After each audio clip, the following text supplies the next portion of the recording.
కూటమి ప్రభుత్వం ఏర్పడ్డాక మొదటి మహానాడు దేవుని కడపలో జరిగింది. రెస్పాన్స్ అదిరింది, సూపర్ హిట్ అయింది.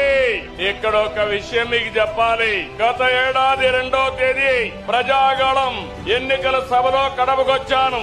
ఆ రోజు ఒక మాట చెప్పాను, కడప రాజకీయం మారుతోంది, కడప గడపలో మార్పు స్పష్టంగా కనిపిస్తుందని ఆ రోజు చెప్పాను.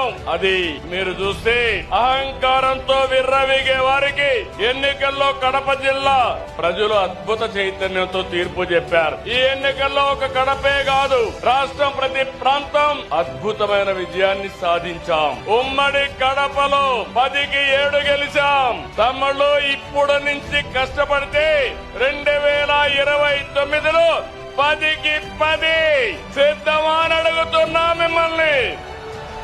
ఆడబిడ్డలు సిద్ధమా అని అడుగుతున్నా.